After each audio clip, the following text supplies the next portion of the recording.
ওকে, hello everyone. আজকে বাংলাদেশ ব্যাংকের assistant director একটা কোয়েশ্চেন সলভ করব আমরা। এটি 2018 সালে পরীক্ষাটি হয়েছিল। পরীক্ষা নিয়েছে ফ্যাকাল্টি অফ আর্টস, ঢাকা ইউনিভার্সিটির। চলুন শুরু করা যাক। ওকে, সবার প্রথমে যে কোয়েশ্চেনটি দেখবো আমরা, সেটা হচ্ছে সংগতি and Sauhardya club consist of 200 and 270 members respectively. If the total numbers of two clubs is 420, then how many members belong to both clubs? আচ্ছা, এই কোয়েশ্চেনটি হচ্ছে সেট থিওরি থেকে নেওয়া হয়েছে। সেটের ম্যাথ এটি আমরা সলভ করব। যে দুটি ক্লাবের সদস্য সংখ্যা দেওয়া আছে এবং তাদের টোটাল সদস্য সংখ্যা দেওয়া আছে 420। যে দুইটি ক্লাবের মধ্যে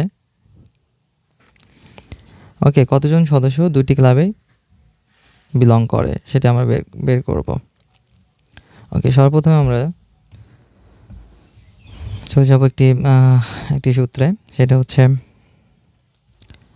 নাম্বার অফ। ধরে নিলাম যে Sanghati and Sauhardya club A আর বি। এটাকে যদি এ আর এটাকে যদি বি ধরি, তাহলে number of A union B, অর্থাৎ এটা দ্বারা বোঝাতে তাদের টোটাল সদস্য সংখ্যা equal to number of A plus number of B minus number of A intersection B. এখন যদি আমরা ভ্যালুগুলো বসাই, তাহলে কিন্তু আমরা জানতে পারবো যে how many members belong to both clubs, এটা আমরা বের করতে পারবো। আমি ভ্যালুগুলো বসাই, যে number of A union B, যে টোটাল তাদের ক্লাবের সদস্য সংখ্যা 420, 420 জন।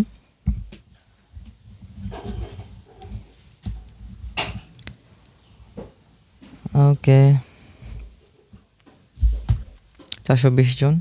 এখানে নাম্বার অফ এই প্রথম ক্লাবের সদস্য সংখ্যা 200, দ্বিতীয় ক্লাবের সদস্য সংখ্যা 270, আর আমাদের বের করতে হচ্ছে যে দুটি ক্লাবে কত সদস্য রয়েছে, how many members belong to both club, যে কতজন সদস্য দুইটি ক্লাবেই রয়েছে, মানে দুইটি ক্লাবে কতজন সদস্য কমন রয়েছে সেটা আমরা বের করছি।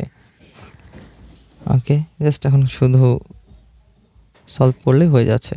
200 and 270 is equal to 470 minus number of A intersection B.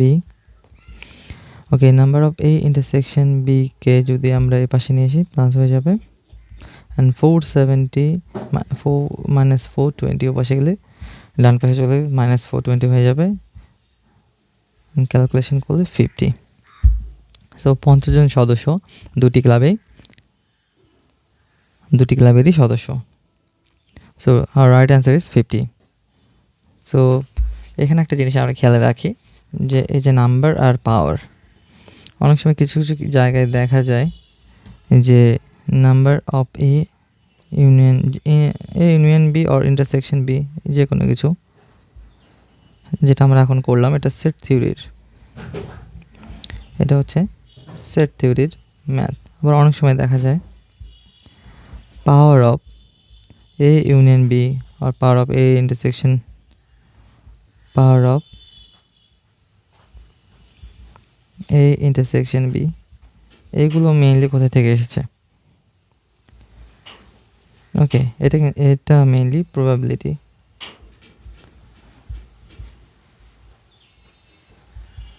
বা সম্ভাব্যতার math.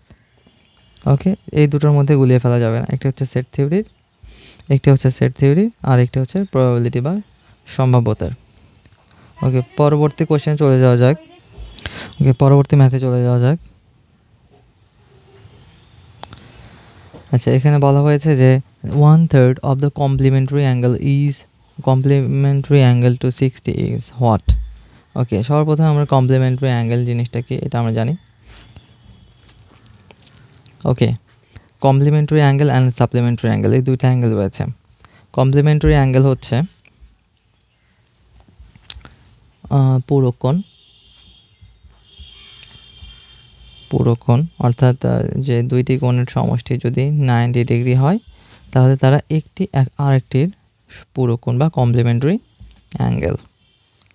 On the other hand, supplementary angle, যেটা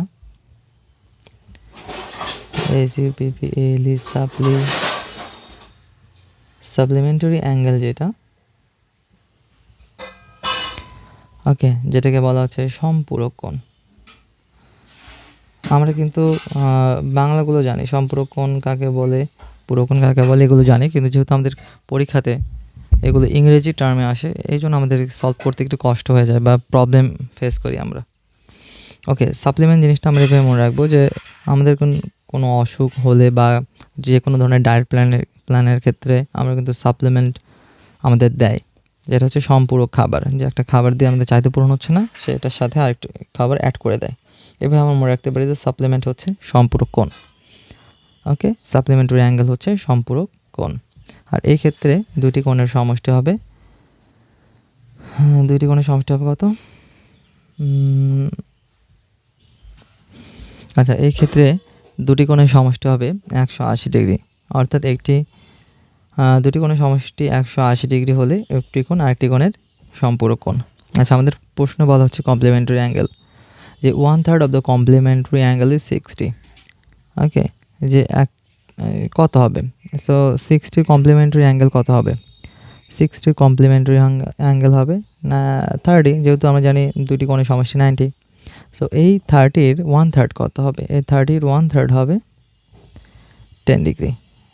এই 30 1/3 হবে 10 degree. So that's the right answer. Okay, so complimentary angle, supplementary angle বুঝলাম।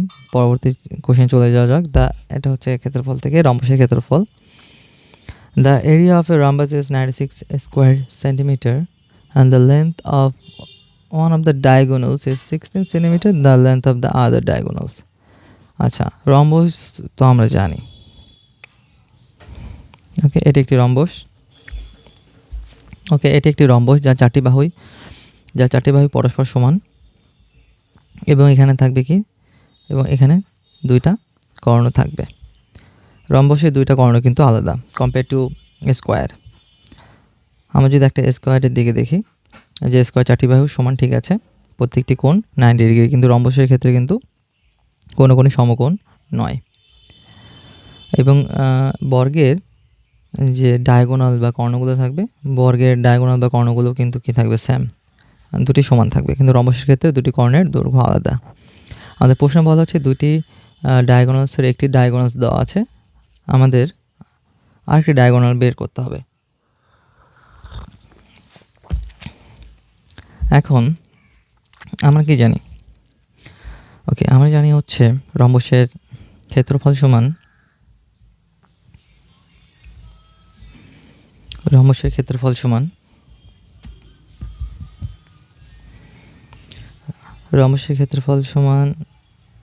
হাফ ইন্টু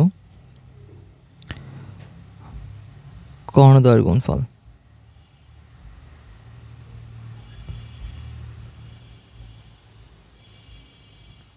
রম্বসের ক্ষেত্রফল সমান half into কর্ণদ্বয়ের গুণফল। এখানে শুধু ভ্যালুগুলো যদি বসাই তাহলে আমরা পেয়ে যাব। ওকে, যেহেতু কর্ণ একটা দেওয়া আছে 16, আমরা একটা কর্ণ ধরে রাখলাম এ।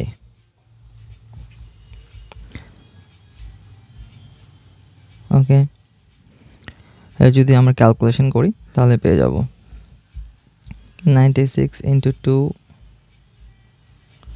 divided by 16,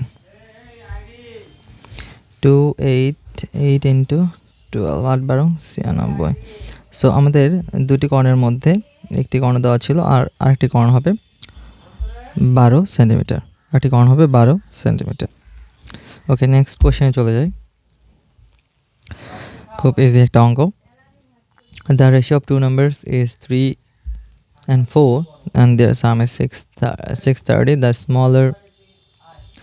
The smaller number is, okay, ratio দেওয়া আছে যে 3 and 4, 3:4, তাহলে আমাদের নাম্বার দুটো হতে পারে 3x এবং 4x, আমরা ধরে নিলাম।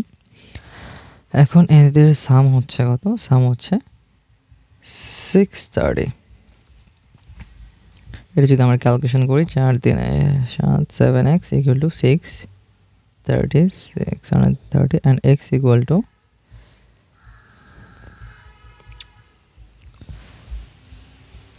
90। সো এখানে এক্স এর ভ্যালু বের হয়েছে 90। তো বলেছে যে the smaller of the numbers, ছোটো সংখ্যাটা কত, ছোটো সংখ্যাটা যেহেতু 3x, 3 ইন্টু যদি 90 দেই তাহলে আমাদের 270, এটা স্মলার নাম্বার বের হয়ে যাবে। আর যদি বড় অঙ্কটা বের করতে বলে তাহলে 4 ইন্টু এক্সের ভ্যালু কত বের হয়েছে 90, 4 নং 34, 360, দুটোই কিন্তু আমাদের আনসারে আছে। আমাদের প্রশ্নে যেটা যাবে আমাদের সেটাই বের করতে হবে। নেক্সট ম্যাথে চলে যাই।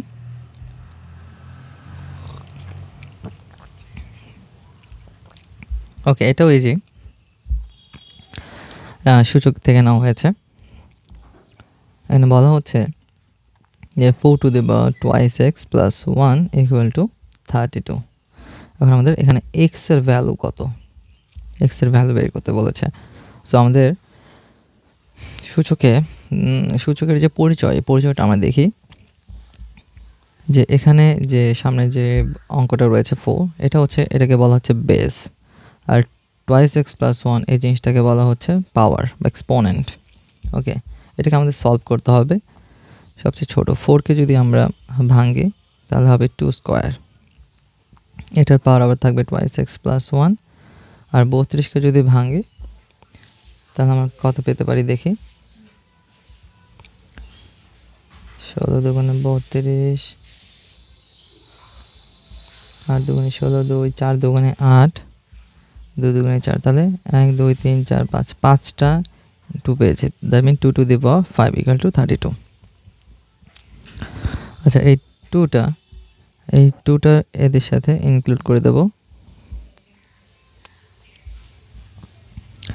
তা হবে 4x plus 2 equal to 2 to the power 5। এখন সূচকের নীতি অনুযায়ী বেসগুলো যদি সমান হয় তাহলে পাওয়ারগুলো সমান হয়ে যাবে। তাহলে আমরা লিখতে পারি 4x plus 2 equal two 5, 4x plus 2 equal two 5, 4x equal to 5, 2 পাশে পার করে দিলাম, x বের হবে 5 থেকে 2 বাদলে 3 নিচে divided by 4, so 3/4 is our right answer. Okay, next ম্যাথে চলে যাই। এগুলো খুব কমন সুদ কষার অঙ্ক। যে বলেছে what will be the difference in taka between simple and compound interest at 10% on a sum of 1000 after 4 years। যে 1000 টাকার 4 বছরের ইন্টারেস্ট রেট দেওয়া আছে কত, 10%, এবং সিম্পল ইন্টারেস্ট অ্যান্ড কম্পাউন্ড ইন্টারেস্টের মধ্যে পার্থক্য কত হবে সেটা বের করতে বলেছে। সো আমরা জানি কিন্তু সিম্পল ইন্টারেস্টের যে নীতিটা দেওয়া আছে বা সূত্রটা দেওয়া আছে I ইকুয়াল টু PNR। এখান থেকে খুব ইজিলি আমরা সরল মুনাফা বের করতে পারবো। ওকে, বের করি। ওকে, প্যারেন্টস কত, প্যারেন্টস বা মূলধন হচ্ছে 1000 টাকা, সময় দেওয়া আছে 4 years, অ্যান্ড রেট দেওয়া আছে 10%। 10% মিনস 10/100, 100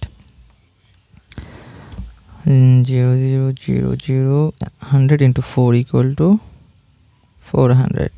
এটা কিন্তু আমাদের সরল মুনাফা খুব সহজভাবে আমরা বের করতে পেরেছি।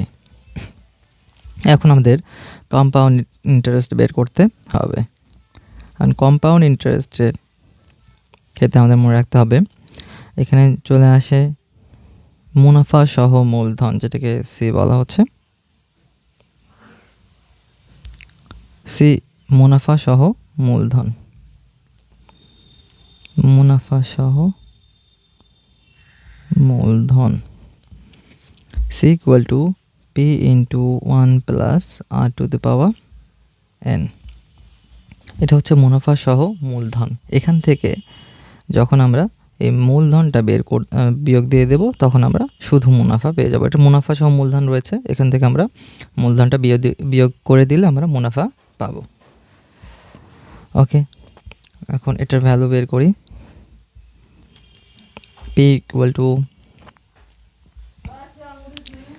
1000 1 প্লাস রেট কত 10/100 সময় দেওয়া আছে কত 4 years। তো 1000 হবে ইন্টু 100 যদি আমরা এটাকে যদি আমরা ভগ্নাংশের যোগ করি তাহলে হবে 100, এটা নিচে কত রয়েছে 1 ইন্টু 100কে 1 দ্বারা ভাগ করলে 100 হবে, 100 ইন্টু 1 হবে 100, তার সাথে আবার এই পাশে কি 10 যোগ হবে, হয়ে যাচ্ছে 110। এখন যেহেতু 4 আছে তার মানে এগুলো 4 বার হবে। 110 আমরা কয়বার লিখব, 110 লিখব আমরা 4 বার। এত ক্যালকুলেশন আমরা হয়তো প্রিলি করার সময় পাবো না, ফাস্ট হতে হবে, এই জন্য প্র্যাকটিস থাকতে হবে আমাদের। আচ্ছা, এবার আমরা অমিট করে দিই 1 2 3 4, 1 2 3 4। আচ্ছা, এখানে রয়েছে 1 2 3, 1 2 3। আচ্ছা, উপরে থাকছে 11 ইন্টু 11, 11 11 কত, 11 11 121। আচ্ছা, এখানেও হবে 121 আর নিচে থাকছে 10। আচ্ছা, 121 আর 121 আমরা যদি গুণ করি তাহলে কত হবে 121 0 2 2 ইন্টু 2 4 2 0 0 1 2 1, তাহলে হচ্ছে 1 4 6 4 1। Is it 1 4 6? ওকে। আচ্ছা, আমাদের ভ্যালু বের হচ্ছে 1 4 6 4 1 আর নিচে থাকছে 10।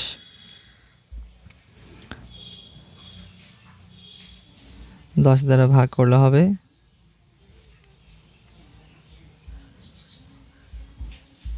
1464.1।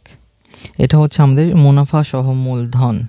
এখান থেকে যদি আমরা মূলধনটা বিয়োগ দেই, মূলধন কত দেওয়া ছিল আমাদের, মূলধন ছিল 1000 টাকা, তাহলে আমরা শুধু মুনাফা পাবো, চক্রবৃদ্ধির মুনাফা পাবো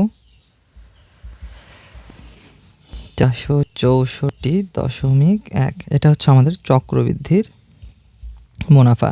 আর আমাদের সরল মুনাফা দেওয়া ছিল 400। এখন চক্রবৃদ্ধির মুনাফা 464.1, এখান থেকে 400 বিয়োগ দিলে হবে 64.1 বা 10। তাহলে আমাদের এখানে আনসার যদি দেখি অপশনে 64.10 রয়েছে, এটা হচ্ছে আমাদের রাইট আনসার। সো এখানে কিন্তু সূত্র যেটা ভুল হয় সাধারণত, আমরা c = p × 1 + r⁴n এই পর্যন্ত বের করে রেখে দেই। এখান থেকে আমাদের যে প্যারেন্টস রয়েছে মূলধন সেটা বিয়োগ করি না। আর প্যারেন্টস বিয়োগ না করলে কিন্তু আমরা মুনাফা বের করতে পারবো না, এটা আমাদের মনে রাখতে হবে। পরবর্তী ম্যাথ দেখি, এটা কিছুটা মেন্টাল অ্যাবিলিটি টাইপের। In a series of 6 consecutive odd numbers, if 15 is the 6th number, what is the 4th number in the series? ওকে, এখানে দেখি যে কনজিকিউটিভ অড নাম্বার, অড বলতে কি বোঝানো হচ্ছে, অড বলতে বোঝানো হচ্ছে বিজোড় সংখ্যা, যেটা আমরা জানি কি 1 3 5 7 এরকমভাবে ধাপে ধাপে এগোতে থাকবে। কনসেপ্টটা হচ্ছে এরকম যে প্রথমটা এক্স হলে তারপরটা হবে কি এক্স প্লাস 2, তারপরটা হবে X plus 2 plus 2, that mean X plus 4, অর্থাৎ 2 2 করে বাড়তে থাকবে। ওকে, এখন এই কনসেপ্টটা অঙ্ক করতে চাইলেও আনসার বের করা যাবে, কিন্তু আমরা একটু চিন্তা করবো যে কি বলেছে, যে বলেছে 6টা নাম্বারের মধ্যে, হ্যাঁ কনজিকিউটিভ 6টা বিজোড় সংখ্যার মধ্যে 15 ইজ দ্য 6th নাম্বার। তার মানে কয়টা সংখ্যা 1 2 3 3 4 5 6, এই 6টির মধ্যে 6টির মধ্যে 15 ইজ দ্য 6th নাম্বার। এখানে আমাদের যে সংখ্যা রয়েছে 6 নাম্বারটি কত 15, what is the fourth number? আমাদের চতুর্থ সংখ্যা বের করতে বলেছে। যেহেতু বিজোড় সংখ্যা হলে আমরা কি করতে পারি? 2 করে যদি বেড়ে সামনের দিকে অগ্রসর হয়, তাহলে 2 করে যদি আমরা বিয়োগ করি, তাহলে কিন্তু আমরা সামনের দিকের সংখ্যাটা বের করতে পারবো, যেহেতু বিজোড় সংখ্যা এবং ধারাবাহিক বিজোড় সংখ্যা। তাহলে 15-র আগের বিজোড় সংখ্যা কত হবে? 13, 2 বিয়োগ দিলে 13-র আগের বিজোড় সংখ্যা কত হবে? 11. সো আমাদের রাইট আনসার হবে 11. 11 ইজ দ্য রাইট আনসার। পরবর্তী ম্যাথে চলে যাই, খুব ইজি। এখানে দেওয়া আছে x equal to Y to the power A, Y equal to Z to the power B and Z equal to X to the power C. ABC কত? আমাদের এবিসির ভ্যালু বের করতে বলেছে। আচ্ছা, দেওয়া আছে x equal to Y to the power a. এখন ওয়াইয়ের যে একটা ভ্যালু দেওয়া আছে, আমরা যে ভ্যালুটা এখানে বসাই, ওকে, এক্স ইকুয়াল টু ওয়াইয়ের ভ্যালু দেওয়া আছে Z to the power B, সাথে এটা কিন্তু থাকবেই, এটা বসালো। আবার এক্স ইকুয়াল টু জেডের যে ভ্যালু দেওয়া আছে X to the power C, X to the power C বসালাম, সাথে এই এবিও কিন্তু বসবে। দ্যাট মিন এবি বসতেছে, এবিসি হচ্ছে এখানে। এখন আমরা সূচকে কি জানি? যদি বেসগুলো সমান হয়, আচ্ছা এক্সের পাওয়ার কত আছে? এখানে 1 আছে, এখানে সাজিয়ে লিখি এবিসি। এখন বেসগুলো যদি সমান হয়, তাহলে সূচক পাওয়ারগুলো কী হবে? সমান। তাহলে A B C equal two আমরা 1 লিখতে পারি। ABC equal to 1 is the right answer. Next, এটা ট্রিগোনোমেট্রি থেকে নেওয়া হয়েছে। এটা একটু বড় অঙ্ক, যদি আপনাদের বুঝতে সমস্যা হয় বা সময় কম থাকে, তাহলে এটা অবশ্যই স্কিপ করা যায়। যদিও পিডিতে 1 মার্কের জন্য এত পরিশ্রম করা অনুচিত হবে। কিছু কিছু জায়গায় আমাদেরকে একটু টেকনিক্যালি এগোতে হবে। এটা সলভ করতে যেয়ে আপনার যে 2-4-5 মিনিট চলে যাবে, সেই 5 মিনিটে আপনি হয়তো আরও ইজি 3-4টা ম্যাথ করে ফেলতে পারবেন। সো তারপরও দেখি আমরা। এখানে বলা হচ্ছে 1 plus sine theta equal to X cos theta, then tan theta equal to what? আমাদের ট্যান থিটার ভ্যালু বের করতে বলেছে। ওকে, আমাদের দেওয়া আছে 1 plus sine theta equal to X cos theta, এটা আমাদের প্রদত্ত দেওয়া আছে বেস। এখান থেকে আমরা কীভাবে ট্যানে কনভার্ট করব? আমরা কি জানি? আমরা ট্যান রিলেটেড কী জানি? আমরা একটু রিকল করি।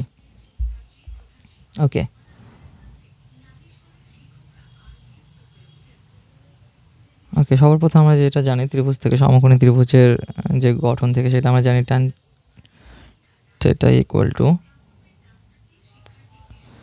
লম্ব ভাগ ভূমি। যদি এটা এখানে কাজে আসবে না, আমরা রিকল করলাম। টেনে লম্বা ভূমি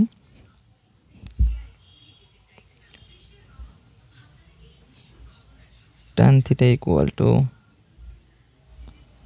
sign theta by cos theta.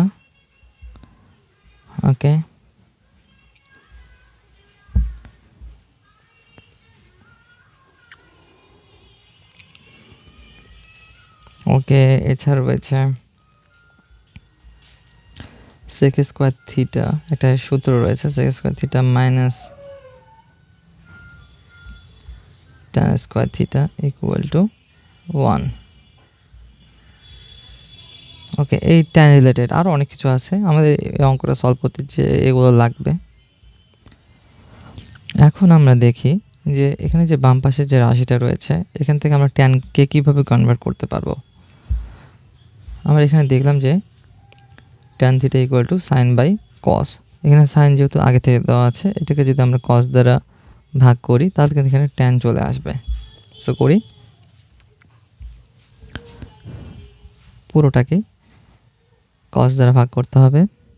পুরোটাকে যদি আমরা কস দ্বারা ভাগ করি, তাহলে আমরা কি পাবো? এখানে পাবো 1 বাই কস থিটা, এখানে পাবো sine theta by cos theta, এখানে পাবো X cos theta divided by cos theta. So cos theta omit হয়ে যাচ্ছে পাশে।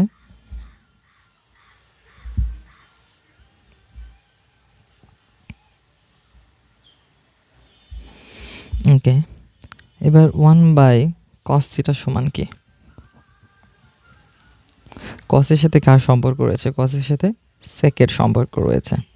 So 1/cos theta equal two আমরা কি লিখতে পারি? সেক থিটা লিখতে পারি। আর এখানে sine theta by cos theta সমান কি? Tan theta. আমাদের ট্যান দরকার, ট্যান চলে এসেছে, আর পাশে শুধু থাকছে এক্স। আচ্ছা, এখান থেকে কি কোনোভাবে সেক থিটাকে অমিট করা যায়? যদি অমিট করা যায় তাহলে কিন্তু আমরা ট্যান থিটার ভ্যালু বের করতে পারবো। ওকে, যাচ্ছে না, এখানে যাচ্ছে না। আমরা এখন সূত্রতে চলে যাই, দেখি সূত্র থেকে কিছু করা যায় কিনা। যে sec square theta minus tan square theta equal to 1। আচ্ছা, এটাকে যদি স্কোয়ার মাইনাস বি স্কোয়ারের ফর্মুলাতে ফেলি তাহলে কি হতে পারে? যে A plus B into A minus B, অর্থাৎ sec theta A plus B into A plus B into A minus B equal to 1। আচ্ছা, sec theta plus tan theta equal to X, এইটার ভ্যালু বের করেছি আমরা এক্স। এটা যদি আমরা এক্স বসাই, X into sec theta minus tan theta equal to কি হচ্ছে 1 বসছে। তাহলে sec theta minus tan theta equal to, এই এক্সটাকে অবশ্যই পার করে দিলাম, তাহলে হবে 1/x। ওকে, সো আমরা দুইটা সমীকরণ কিন্তু এখান থেকে পেয়ে যাচ্ছি। একটা হচ্ছে এটা 1, ইকুয়েশন 1, আর এটা হচ্ছে ইকুয়েশন 2। সো এই দুটো ইকুয়েশনের মধ্যে যদি আমরা কম্পেয়ার করি বা অমিট করে দেওয়ার চেষ্টা করি সেক থিটাকে, তাহলে কিন্তু আমরা ট্যান থিটার একটা ভ্যালু পেয়ে যাব। ওকে, এখন এই সমীকরণটা এখানে বসাই, নিচে করি sec theta minus tan theta equal to 1/x। এখন দেখেন এই দুইটা সমীকরণকে যদি যোগ করি তাহলে কিন্তু আমাদের ট্যান থিটা এবং উপরে ট্যান থিটা নিচে ট্যান থিটা অমিট হয়ে যাচ্ছে, যেটা আমাদের কাম্য না। আমাদের টার্গেট হচ্ছে যে ট্যান থিটাকে সেভ করা, সেক থিটাকে অমিট করা। এই ক্ষেত্রে আমরা করতে পারি, এই ক্ষেত্রে আমরা বিয়োগ করতে পারি। বিয়োগ করলে সেক থিটা এপাশে সেক থিটা, এপাশে সেক থিটা অমিট হয়ে যাচ্ছে, আর এপাশে দুইটা ট্যান থিটা মিলে হচ্ছে 2 ট্যান থিটা, এটাও বিয়োগ হবে। তাহলে এক্স মাইনাস 1/x। আচ্ছা, এখানে tan theta equal to x square minus 1। এটাকে আমি বিয়োগ করে নিলাম। আর পাশে যে 2টা আছে, সেই 2টা উপরে ছিল, সেই 2টা নিচে চলে আসবে। সো ট্যান থিটার আমাদের ভ্যালু বের হচ্ছে X square minus 1 divide by 2x। আমরা অপশন ডিটা দেখি, X square minus 1 divide by 2x। এটা হচ্ছে আনসার। যদি আপনাদের করতে পারেন অবশ্যই করবেন, আর যদি সমানে থাকে এই ধরনের ত্রিকোণমিতির অঙ্কগুলো স্কিপ করে যাওয়া বেটার। পরীক্ষার হলে আসলে এগুলো ট্রাই করা যায় না, এগুলো আগে থেকে প্র্যাকটিস করা থাকলে, এক্সারসাইজ করা থাকলে এগুলো সলভ করতে সুবিধা হয়। আচ্ছা, পরবর্তীতে চলে যাই। Okay, the difference between two numbers is 5, the difference between their square is 65। এটা আমরা দেখি। ওকে, এখানে বলা হচ্ছে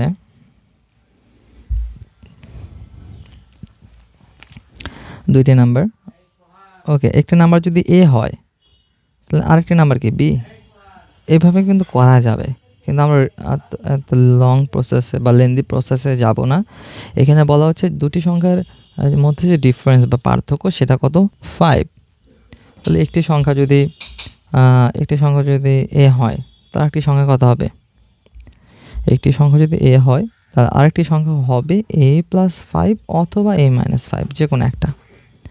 ঠিক আছে, আমরা এ প্লাস 5 ধরে করি। ওকে, সো আমরা এ প্লাস 5 ধরে করি। এখন বলা হচ্ছে যে the difference between two number is 5। Okay, and পরবর্তীতে বলা হচ্ছে the difference between their squares, যে বর্গের ডিফারেন্সটা রয়েছে 65। তাহলে আমরা যদি করি যে a plus 5 square minus square equal to 65। What is the larger number, যে সবচেয়ে বড় সংখ্যা কোনটি সেটা আমাদের বের করতে বলছে। এটা যদি সমাধান করি square plus 10a plus 25 minus square equal to 65। Square omit হয়ে যাচ্ছে। 10a ইকুয়াল টু 65 থেকে 25 যদি মাইনাস করে তাহলে 40 হবে। a ইকুয়াল টু হচ্ছে 40। অ্যান্ড বলছে what is the larger number, আমাদের ছোট সংখ্যাটি কত বেরোচ্ছে a 40, আমরা বড় সংখ্যাটি কত ধরেছি a প্লাস 5 ধরেছি।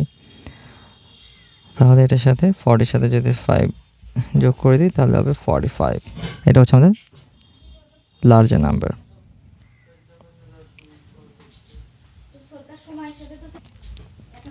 আচ্ছা, এটা আমাদের ক্যালকুলেশনটা একটু ভুল হয়েছে, যে হ্যাঁ 10a ইকুয়াল টু 40, তাহলে a ইকুয়াল টু হবে 40 ডিভাইড বাই 10, তাহলে এখান থেকে আমরা পাবো 4। এই যে পরীক্ষা হলে কিন্তু এই ধরনের ভুলগুলো হয়, এই জন্য খুব কেয়ারফুলি হ্যান্ডেল করতে হবে। ওকে, আমি এটা এইভাবে রেখে দিচ্ছি a ইকুয়াল টু 4, তাহলে বড় সংখ্যাটা হবে 4 plus 5 equal two 9। So 9 is the right answer. 39, এই ম্যাথটা একটু ইজি প্লাস ইম্পর্টেন্ট। যে a train 240 meter long passed a pole in 24 seconds. How long will it take to pass a platform 650 meter long? সবচেয়ে easy, এই ট্রেনের অঙ্কগুলোর মধ্যে সবচেয়ে easy math এটা। সো ট্রেনের অঙ্ক যখনই আসে তখন আমাদের মাথায় কিন্তু একটা ইকুয়েশনই চলে আসে, যে s ইকুয়াল টু vt। এই ইকুয়েশনটা চলে আসে s ইকুয়াল টু vt, যে দূরত্ব ইকুয়াল টু বেগ ইন্টু সময়। এখন আমাদের বলেছে যে এই ট্রেনটি how long will it take to pass a platform, যে কত সময় লাগবে ওকে প্ল্যাটফর্মকে অতিক্রম করতে। এখন আমাদের সময় বের করতে বলেছে। আচ্ছা, দূরত্ব আমরা পেয়েছি, প্ল্যাটফর্ম এবং ট্রেনের দূরত্ব আছে। বেগটা কিন্তু এখানে আমাদের যে ম্যাথটা দেওয়া আছে সেখানে বেগটা নেই, আমাদের বেগ বের করতে হবে। এখন বেগ বের করার জন্য আমরা প্রথম সেন্সটা খেয়াল করি, a train 240 metre long passed a pole in 24 seconds, যে একটি পোলকে 24 সেকেন্ডে অতিক্রম করে ট্রেনটি, 240 মিটারের ট্রেনটি। ঠিক আছে, সো 24 সেকেন্ডে ট্রেনটি কি নিজের দূরত্বটাকে কিন্তু অতিক্রম করছে। যদি এটা একটা যদি পোল হয়, ট্রেনটা কি অতিক্রম করছে নিজের দূরত্বকেই। পোলের যে এখানে দৈর্ঘ্যটা সেটা খুব নগণ্য, এই জায়গাতে আমরা সেই দৈর্ঘ্যটা গণনার মধ্যে পড়বে না। ঠিক আছে, সো সেখান থেকে আমরা ট্রেনের বেগটা বের করতে পারবো। কীভাবে বের করব? বেগ সমান সমান দূরত্ব ভাগ সময়। এখানে দূরত্বটা হচ্ছে ট্রেনের নিজের দূরত্ব 240 মিটার, আর সময় হচ্ছে 24 সেকেন্ড। তাহলে পাবো 10 মিটার পার সেকেন্ড। এটা হচ্ছে ট্রেনের বেগ, 10 মিটার পার সেকেন্ড। এখন প্ল্যাটফর্মকে অতিক্রম করতে ট্রেনের কতক্ষণ লাগবে? বেগ তো পেয়ে গেছি, ঠিক আছে, বেগ তো পেয়ে গেছি। তাহলে এখানে সময় সমান দূরত্ব ভাগ বেগ। এখন এখানে দূরত্বটা কি হতে পারে একটু কনসেপ্ট দেখি। এইটা যদি একটা প্ল্যাটফর্ম হয়ে থাকে, ঠিক আছে, অন দ্য আদার হ্যান্ড এটা যদি একটা ট্রেন হয়ে থাকে, ওকে, এখন এই ট্রেনটা কি করবে? ট্রেনটা প্ল্যাটফর্মটাকে অতিক্রম করার ক্ষেত্রে কি করতে পারে? সে প্ল্যাটফর্মে প্রবেশ করলো, প্ল্যাটফর্মের শেষ পর্যন্ত চলে গেল, অর্থাৎ প্ল্যাটফর্মের দৈর্ঘ্য হতো 650 মিটার। কিন্তু 650 মিটার কি সে অতিক্রম করতে পেরেছে এখন পর্যন্ত? না। এটা অতিক্রম করার জন্য ট্রেনকে আবার নিজের দূরত্ব অতিক্রম করতে হচ্ছে, ঠিক আছে? 240 মিটার এটাও কিন্তু তাকে অতিক্রম করতে হচ্ছে। এই জন্য আমাদের এখানে মোট দূরত্বটা হবে 650 সাথে 240 মিটার। আর বেগ কত? বেগ হচ্ছে 10। আচ্ছা এটা ক্যালকুলেশন করি, 4 5 9 6 80 নিয়ারবাই 10, 0 কেটে গেল, 89 সেকেন্ডস। সো এই প্ল্যাটফর্মটি অতিক্রম করতে ট্রেনের সময় লাগবে 89 seconds. 89 seconds is the right answer, ঠিক আছে? আচ্ছা পরবর্তী ম্যাথে চলে যাই। What is the slope of the line perpendicular to the line y equal to -5x plus 9? আচ্ছা, এখন সরলরেখার দুই ধরনের সমীকরণ থাকে, একটা হচ্ছে এটা হচ্ছে লম্ব রেখার সমীকরণ, একটা সমান্তরাল রেখার সমীকরণ। এখন পারপেন্ডিকুলার হচ্ছে লম্ব রেখা, ওকে? এবং লম্ব রেখার ক্ষেত্রে ঢাল হচ্ছে একটি সমীকরণের লম্ব রেখার সমীকরণ দুইটি সমীকরণ, হ্যাঁ, সেই দুটি সমীকরণের ঢালটা কি হতে পারে? ঢাল হবে m1 into m2 equal to -1, ঠিক আছে? এটা হচ্ছে ইকুয়েশন হিসেবে। আর আমরা অনেক সময় বলে থাকি যে একটি সরল রেখার লম্ব রেখার সেই ঢালটি হবে সেই সরল রেখার ঢালের বিপরীত। যদি এখানে থাকে, এখানে আমরা মুখোমুখি উত্তর বের করতে পারবো, y ইকুয়াল টু -5x, তাহলে x এর সামনে যে সহগটা থাকে এটা হচ্ছে ঢাল, -5x -5, তাহলে এটার অপোজিট কি হতে পারে? এটা অপোজিট হতে পারে 1/5, এখানে মাইনাস আছে এই জন্য প্লাস। সো এটার হচ্ছে স্লপটা হবে লম্ব রেখার ঢালের ঢালটি হবে 1/5, ঠিক আছে? ওকে, আচ্ছা এবার যদি আমরা সমীকরণ হিসেবে করি, যে এখানে m1 ধরলাম -5, আমাদের m2 বের করতে বলেছে, ওকে? আমাদের m2 বের করতে বলেছে যে slope of the line perpendicular, okay? -1 হলো, তাহলে m2 equal to -1 divide by -5, -5 কেটে যাচ্ছে 1/5, তাহলে আমরা ঢাল পেয়ে গেলাম 1/5। আর যদি এটা সমান্তরাল রেখা হয়, সমান্তরাল রেখার ক্ষেত্রে ঢাল কি হবে? সমান্তরাল বা প্যারালাল। যদি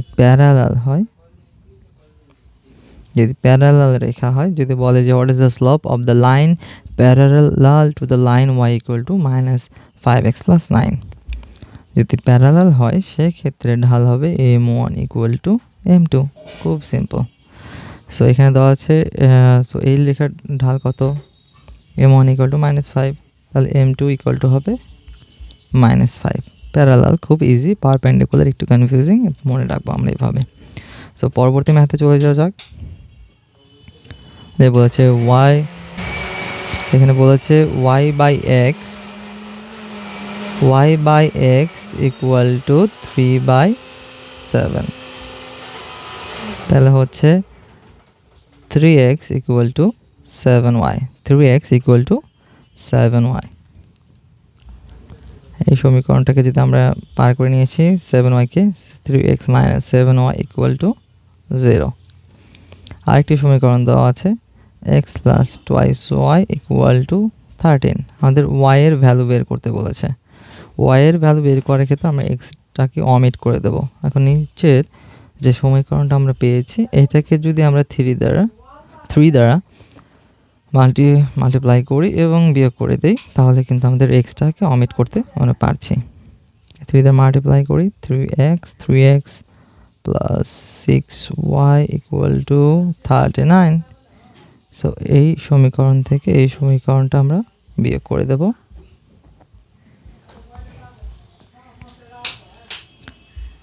আচ্ছা, বিয়োগ করলে এখানে হবে মাইনাস, এখানে হবে মাইনাস, এখানে হবে মাইনাস।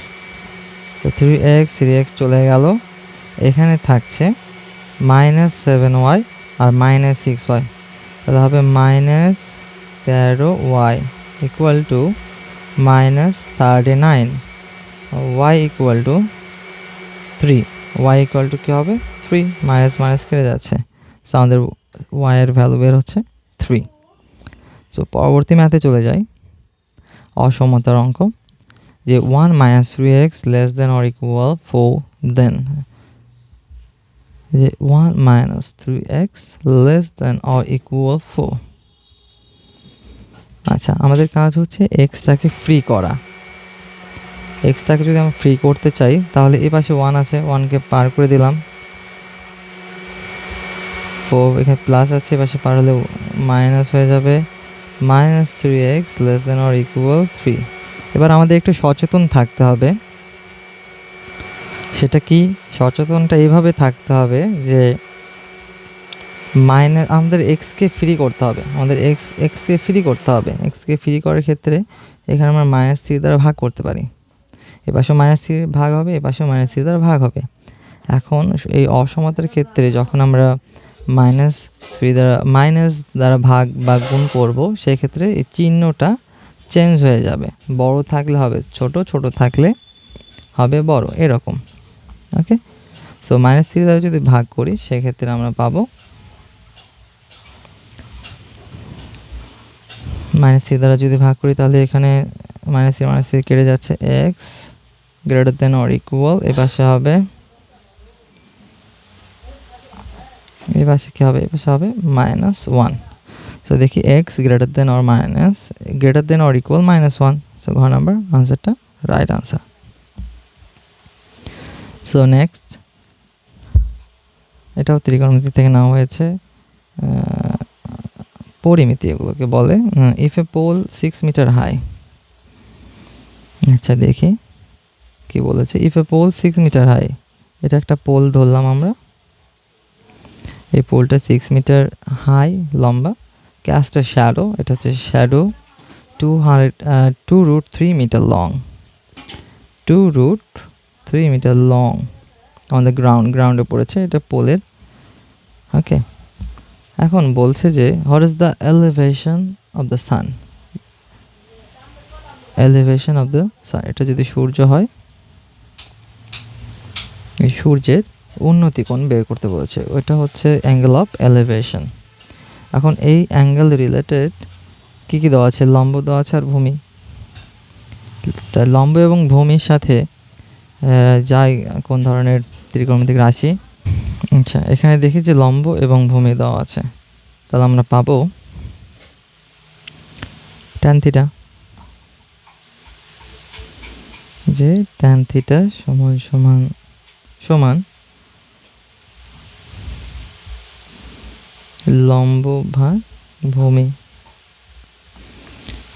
তাহলে এই থিটার ভ্যালু বের করতে পারলে আমরা কিন্তু এলিভেশন অফ দ্য সান বের করতে পারবো।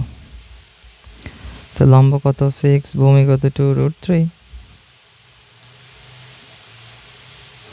ঠিক আছে। ওকে, 2 দ্বারা 6 কাটলে 3। এখন দেখি যে একটা পূর্ণ সংখ্যা 3-র মধ্যে কয়টা রুট রয়েছে, 3 ইন্টু 3, দুইটা √3 রয়েছে, দুইটা √3 রয়েছে। কীভাবে দেখো, √3 দুইটাকে যদি আমরা এইভাবে লিখি, √3 স্কোয়ার হবে, তাহলে রুটের মান হাফ আর স্কোয়ারের 2 কেটে যাচ্ছে, তাহলে আমরা পূর্ণ সংখ্যা 3 পেয়ে যাচ্ছি। তো একটা যে কোনো ধরনের পূর্ণ সংখ্যা, 6 একটি পূর্ণ সংখ্যা, এটার মধ্যে কয়টা √6 রয়েছে, দুইটা √6 রয়েছে। ঠিক একইভাবে আমরা এখান থেকে বিশ্লেষণ করি, √3 কেটে যাচ্ছে, তাহলে থাকছে একটা √3।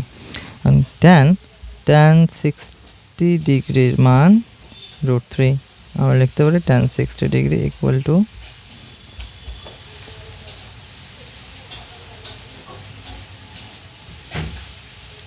আচ্ছা এখানে tan থিটাই থাকবে, আর √3 কত, tan 60 ডিগ্রি, tan অমিট হয়ে যাচ্ছে, তাহলে থিটা ইকুয়াল টু হবে 60 ডিগ্রি।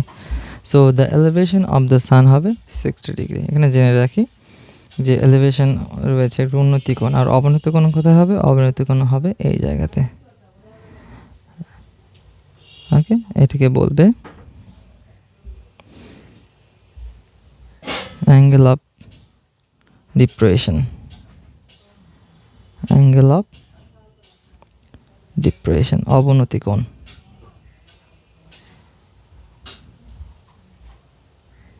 ওকে ওকে, পরবর্তী ম্যাথে চলে যাই। আচ্ছা, মানসিক দক্ষতার ধরনের ম্যাথ, এটা আমরা দেখি যে বলা হচ্ছে ABC আর the lengths of the three sides of a triangle, then which of the following is true. আমরা কি জানি ত্রিভুজের যে কোনো দুটি বাহুর যোগফল তৃতীয় বাহু অপেক্ষা কি অবশ্যই বৃহত্তর হবে। ঠিক আছে, so on the other hand ত্রিভুজের যে কোনো দুটি বাহুর বিয়োগফল তৃতীয় বাহু অপেক্ষা কি হবে? বৃহত্তর হবে না, তৃতীয় বাহু অপেক্ষা ক্ষুদ্রতর হবে। এখন এই দুইটা শর্তের মধ্যে এখানে কোন দুটো শর্ত রয়েছে আমরা দেখি। এটা ভুল, এটা বড় হতো a মাইনাস বি, এটা হবে a প্লাস বি, সমান হবে না অবশ্যই, a প্লাস বি এটাও সমান হবে, সমান চিহ্ন আছে, এই জন্য হবে না। So a minus B less than 6, so got to right answer. এটাও দেখি the next number of the sequence, এখানে সিকোয়েন্সটা দেখি 4 3 9 3 9 10 3, সো একটা নির্দিষ্ট ইন্টারভাল পর 3 রয়েছে। সো আমাদের পরবর্তীতে বের করতে হবে, পরবর্তী আননোন নাম্বারটা বের করতে হবে। আমরা দেখি যে 4 থেকে 9-এর ডিস্টেন্স কীরকম। 4-এর সাথে 5 যোগ করলে আমরা 9 পাচ্ছি, 9-এর সাথে 19, এখানে ডিস্টেন্স কত? 10। তার মানে পরবর্তী সংখ্যাটার মধ্যে ডিস্টেন্স কত হতে পারে? 15 হতে পারে। সো 15 যদি 19-এর সাথে যোগ করি তাহলে হবে 9 5 14 4 হাত থেকে 1 1 34। এখন আমরা দেখি অপশনে 34 নেই। এখানে আর একটা লজিক কাজ করতে পারে। আরেকটা লজিকটা হচ্ছে 5 5 করে না বেড়ে 5কে ডাবল করা হয়েছে, 5 দুগুণে 10, আর তাহলে 10কে যদি ডাবল করা হয় তাহলে 10 দুগুণে 20 হবে। যদি 20 যোগ করি 19-এর সাথে তাহলে হচ্ছে 9 and 2 3 39। ওকে, সো 39 হচ্ছে 39 অপশনে রয়েছে, 39 ইজ দ্য রাইট আনসার। আচ্ছা, পরবর্তীতে বলা হচ্ছে পরবর্তী কোয়েশ্চেন কম্বিনেশন সমাবেশের অঙ্ক, যে a football team consisted of 14 boys, in how many ways the team can be chosen so that the owner of the ball is always in the team. যে owner থাকবে, বলের ওনার সবসময় টিমের মধ্যে থাকবে। ওকে, তাহলে 14 জনের থেকে একজনকে আমরা অবশ্যই বাদ দিয়ে হিসেব করব, 13 জন নিলাম, কারণ একজন তো সবসময় থাকছে, তাকে আমরা কাউন্ট করছি না, সে অলরেডি থাকছেই। আর ফুটবল টিম গঠিত হয় কতজন নিয়ে? 11 জন নিয়ে। এই 11 জনের মধ্যে একজনকে আমরা বাদ দিচ্ছি, কেন? কারণ সে অলওয়েজ থাকবে। তাহলে আমাদের হিসাব হবে এই 13 জন থেকে 10 জন নিয়ে, 13 সি 10। এখন NCR ইকুয়াল টু কি জানি? NCR equal to n factorial divide by r factorial into n minus r factorial. তাহলে NCR ইকুয়াল টু হবে n ফ্যাক্টোরিয়াল, 13 ফ্যাক্টোরিয়াল হবে, আর হবে 10 ফ্যাক্টোরিয়াল, 13 মাইনাস 10 ফ্যাক্টোরিয়াল। আমাদের হিসাবে আমরা যদি ক্যালকুলেশন করি তাহলে কিন্তু আমরা পেয়ে যাব। ওকে, 13কে নির্দিষ্ট 10 পর্যন্ত আমরা হিসাব করে রেখে দেবো। 13 12 11 10 ফ্যাক্টোরিয়াল পর্যন্ত রেখে দিলাম, হিসাব করবো না, কারণ হচ্ছে আমাদের 10 ফ্যাক্টোরিয়াল রয়েছে, দুটোকে আমরা অমিট করে দেবো। ওকে, আর এর পাশে থাকছে 13 মাইনাস 10, 3 ফ্যাক্টোরিয়াল থেকে যদি ভাঙি 3 ইন্টু 2 ইন্টু 1।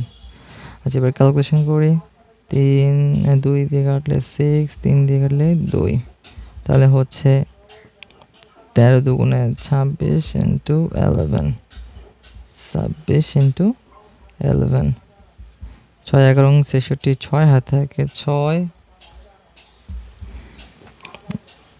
11 দুগুণে 22,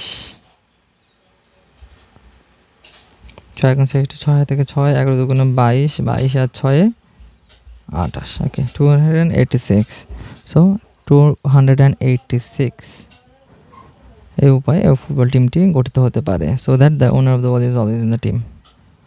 ওকে, 286 উপায়। পরবর্তীতে চলে যাই। হুইচ অফ দ্য ফলোয়িং, আচ্ছা এখানে মেন্টাল অ্যাবিলিটির কোয়েশ্চেন।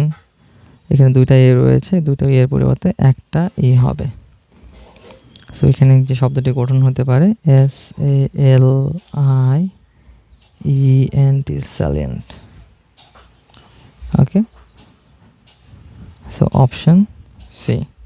পরবর্তীতে চলে যাই। What is the probability that an integer, খুব ইম্পর্টেন্ট একটি math. What is the probability that an integer selected at random from those between 10 and 100 inclusive is a multiple? আচ্ছা, সবার প্রথম আমরা বের করি যে কি বলেছে, যে 10 থেকে 100 পর্যন্ত সংখ্যাগুলোর মধ্যে 5 অথবা 9 দ্বারা কতগুলো সংখ্যাকে ভাগ করা যায়, এরকম। হ্যাঁ, এরকমই অবশ্যই। এখন আমরা দেখব যে টোটাল কতগুলো সংখ্যার কথা বলা হয়েছে এখানে। 10 থেকে 100 পর্যন্ত মোট সংখ্যা কতগুলো হয়? 90টি? অবশ্যই না। 1 থেকে 9, 100-র মধ্যে যদি আমরা 1 থেকে 9 বাদ দিই, 1 থেকে 9 কয়টি অঙ্ক থাকে? 9টি অঙ্ক। 9টি অঙ্ক যদি 100 থেকে বাদ দিই, তাহলে আমাদের থাকছে 91টি অঙ্ক। সো আমাদের 91টি অঙ্কর মধ্যে আমরা দেখব কতগুলো নিয়ে হিসাব করা যেতে পারে। অপশনগুলোর দিকে খেয়াল করি যে দুটাতে 91 রয়েছে। সো এই দুটোর মধ্যে আনসার হবে। আমরা এবার মূল অঙ্কে চলে যাই, কীভাবে বের করব। 5-এর মাল্টিপলস। তো 5-এর মাল্টিপলস কী হতে পারে? 10-এর পর থেকে হিসেব করব। তাহলে 10, 15, 20, 25, 30, 35, 40, 45, 50, 55, 60, 65, 70, 75, 80, 85, 90, 95 এবং 100। সো এখানে 5-এর মাল্টিপলস কয়টা আছে? ওকে, 1, 2, 3, 4, 5, 6, 7, 8, 9, 10, 11, 12, 13, 14, 15, 16, 17, 18, 19টা। সো এখানে 5-এর মাল্টিপলস রয়েছে 19টা। অর বলেছে, অর 9। তাহলে 9-এর মাল্টিপলস বের করবো আমরা এখন। সো 9-এর মাল্টিপলস হবে 18, 27, 34, 45, 54, 7, 63, 8, 72, 9, 9, 81, 9, 10, 90, 9, 11, 99। তো এখানে কয়টা রয়েছে? 1, 2, 3, 4, 5, 6, 7, 8, 9, 10টা।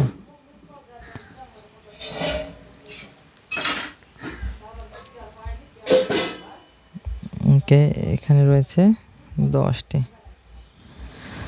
তাহলে 5 এবং 9-এর যে টোটাল মাল্টিপলস রয়েছে, টোটাল মাল্টিপলস হচ্ছে 19 আর 10, 29। ওকে, এবার আমরা খেয়াল করি যে 5 অথবা 9-এর মধ্যে কোনো কিছু কমন রয়েছে কিনা। 5-এর মাল্টিপলগুলো দেখি। এখানে 45 রয়েছে, এখানেও রয়েছে কি?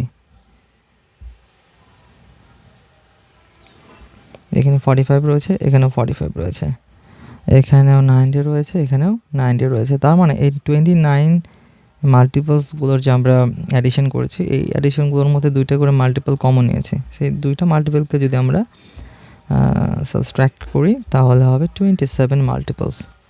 তাহলে আমাদের এখানে প্রবাবিলিটিটা হতে পারে 27, আর মোট বের করেছি 91। ঠিক আছে, 91। তাহলে আমাদের আনসার হবে গ নাম্বার 27 ডিভাইড বাই 91। এখন আমরা এটা সলভ হয়েছে। এখন দেখি এখানে যদি অর না থেকে অ্যান্ড থাকতো, সেক্ষেত্রে কি হতো? অর না থেকে যদি অ্যান্ড থাকতো, তাহলে আমাদের এখানে প্রবাবিলিটিটা কত হতো? 5 এবং 9 এই দুটো দ্বারা যদি গুণ করা হয়, এই দুটো দ্বারা কোন কোন সংখ্যাগুলোকে ভাগ করা যেতে পারে? এখানে কিন্তু দুটো কমন রয়েছে, 45 আর 90। এই দুইটা সংখ্যাকে কিন্তু 5 এবং 9 দ্বারা ভাগ করা যাচ্ছে। তার মানে 5 এবং 9 উভয়ের মাল্টিপলস 45 আর 90। তাহলে এখানে প্রবাবিলিটিটা হবে 2 ডিভাইডেড বাই 91। ঠিক আছে, প্রশ্ন বুঝে আমাদেরকে উত্তর করতে হবে। যদি অর বলে, তাহলে আমাদেরকে এভাবে টোটাল মাল্টিপলস বের করতে হবে, আর যদি এই অ্যান্ড বলে তাহলে 2/91। ওকে, পরবর্তী ম্যাথে চলে যাই। The sum of three consecutive integers is less than 75. What is the greatest possible value of the smallest one? প্রশ্ন বুঝতে হবে, greatest possible value of the smallest one। আচ্ছা, থ্রি consecutive integers মানে ধারাবাহিক পূর্ণসংখ্যা কী হতে পারে? x, okay, x plus 1 plus x plus 2 is less than 75। এটা 75 এর চেয়ে ছোট হবে, তাহলে 1 2 3 3x plus 3 less than 75। 3x 75 কে যদি 72, x এর ভ্যালু হবে 24 এর চেয়ে কম। এখন 24 এর চেয়ে কম সব লোয়েস্ট ভ্যালু কত আছে? এখানে 23 রয়েছে। 20